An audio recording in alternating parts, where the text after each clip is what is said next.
Hey, it's DBJ, and all I'm going to talk about today are cortical stacks.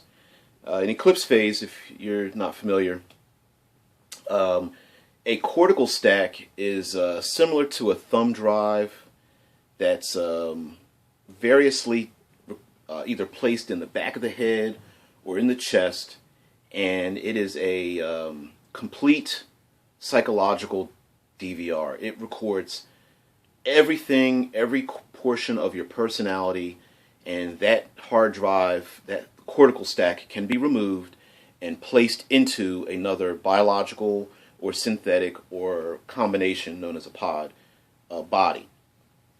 That information is also digital, so that information can be copied, creating two or more copies of that same personality, known as a fork, or that information can be altered, known as psychosurgery, and so memories can be added, subtracted, deleted, skills can be downloaded or removed, and perceptions can be altered, although that doing all of those things can be very difficult, and it's more of a art than a science.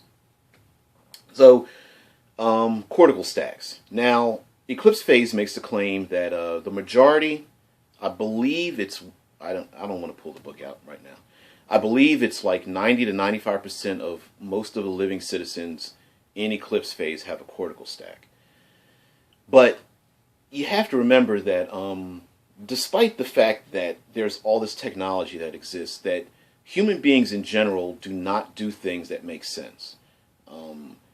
We like to think of people being consumers and being super efficient and doing the smart thing, but people do not.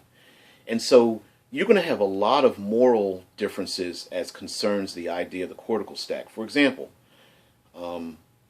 today, if you were to explain that to someone, someone would tell you that technically a cortical stack is just a copy of a human brain, and no matter how detailed that copy is, it would never be you.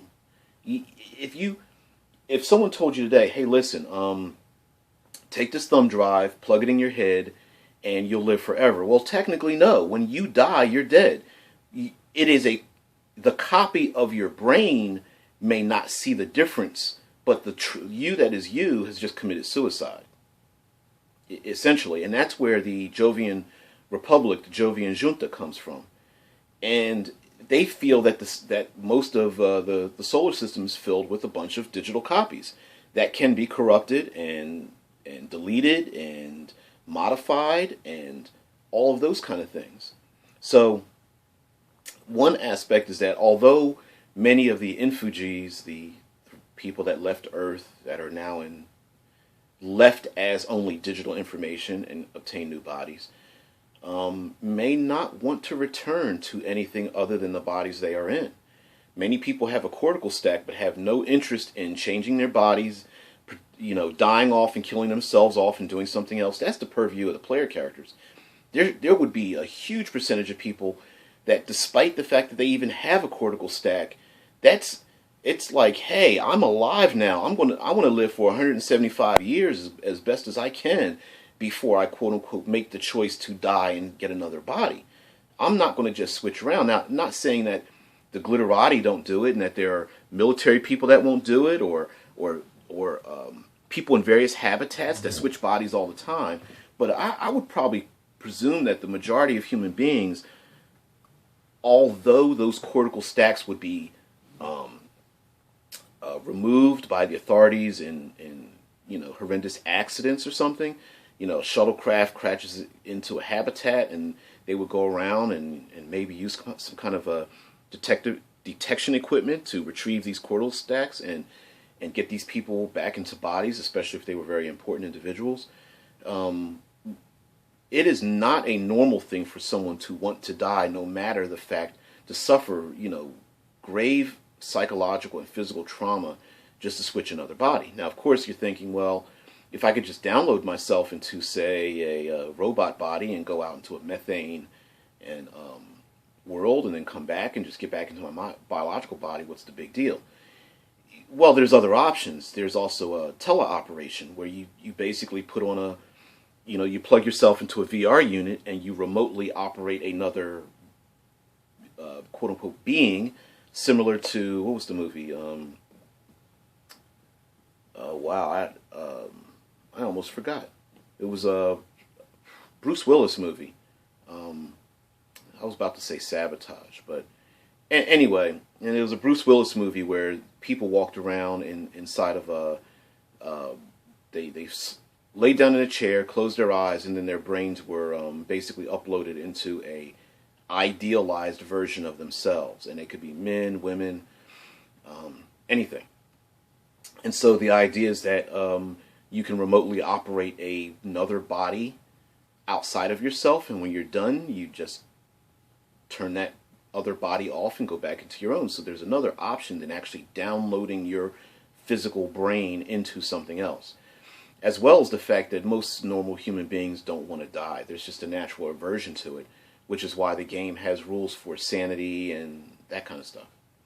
But also concerning cortical stacks, as a player and a game master as such, you may have to make the distinction on whether cortical stacks can be modified. Because there's a lot of fear where someone says, well, hey, I'm going to download my brain, but I may not trust that you're not going to delete memories that are important, especially if I'm holding a lot of secrets.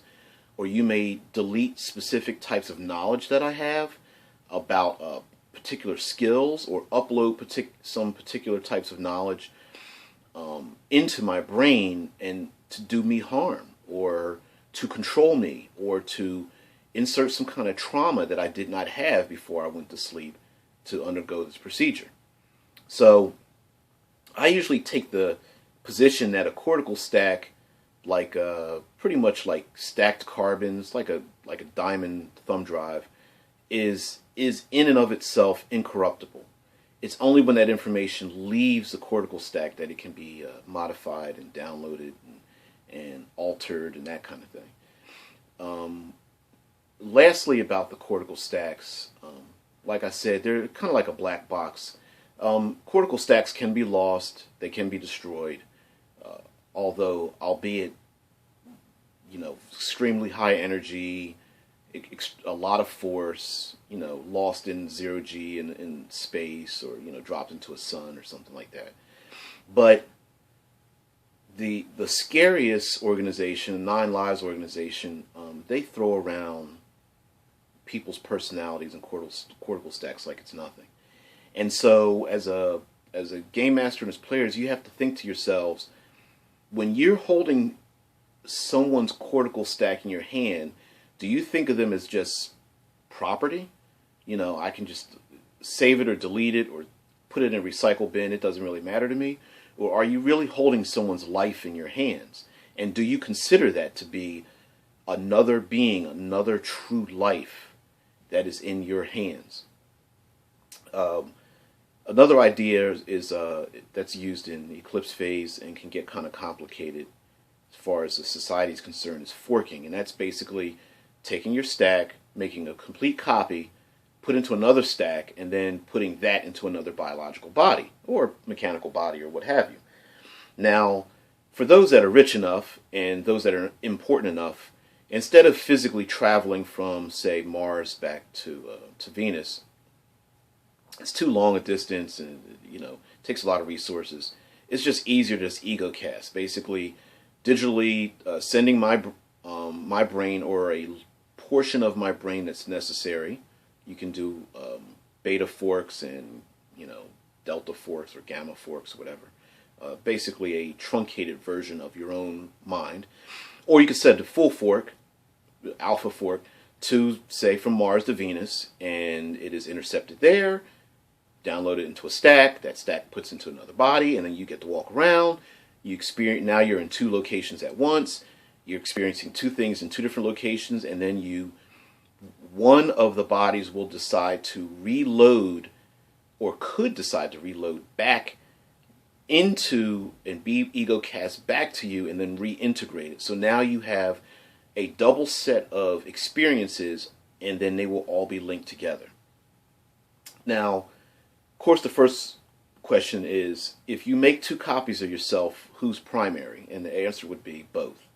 If there's two identical copies, two alpha forks, both of you are forks of the other and may not want to reintegrate because you don't want to die. Your other copy of yourself does not want to go back because your copy is thinking, I'm the original, the copy sitting back on Mars. I'm the original on Venus. Another problem with that is now that you have two or more experiences happening at the same time, especially if you're in the same location, how do you reconcile all of this information together into one individual? So you could see yourself killed, or you and two of your other copies are fighting down a hallway. One gets captured and enemies want to torture him. Another one tries to convince Firewall that I need to go after my other copy. The third one is like, I'm the hell up out of here. I'm going to my hidden base on an asteroid and living my own life. If they ever get back together again, digitally, you reconcile the difference between them all. There may be some strange things. Now, of course, if you want to start getting even darker, there are people who make forks of themselves and have relationships with themselves in the same sex or opposite sex bodies, or as groups, like in a habitats filled with clones. There are people who are such narcissists that they are like that they love themselves enough that the only person they would like to be with is themselves. And I'm sure there are plenty of people here on Earth that would prefer not to be around other human beings because, hey, if my best friend is me and I love me that much, what's the harm in being with me? And then then comes the question, well, if you could be with me and me could be with me, then would we be all the same sex or opposite sex? And would you want to be an opposite sex to be with yourself, or allow yourself to be with yourself? Anyway, I hope that was as strangely complicated and rational as I think I got it across to be. But cortical stackery can get a little complicated. But I would suggest that in the beginning, keep it simple. Most of society would not want to throw around their cortical stacks like it's no big thing.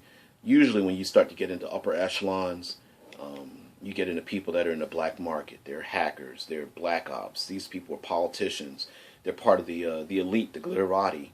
The people who work on the fringes, maybe, who are comet farmers. They work on in the harsh environments on the surface of Mercury or Venus or something like that, or working in the high gravity of Saturn or something, working in 0G and high radiation environments. Sure, they get used to switching out their cortical stacks, downloading, adding skills, deleting memories. Especially if you work for a black ops or CIA type organization, you may see things and that the people you work for don't want you to remember this information. Especially, you may delete that information on your own if you don't want someone else to get that information because you remember it. And when I reintegrate with myself, I better delete this information or they will come after me. And there is a way, just literally having the memory of a black ops could be very dangerous. So you may need to delete that information as well. So anyway, this is my rundown on cortical stacks. Tried to come up with all kinds of things for you guys to think about and ways to use them. But I just will summarize by just keep it simple and add little elements into it here and there, especially little moral questions involved. And a cortical stack, a soul, or just a piece of property. I don't know. But as always, create and don't destroy them. Thanks.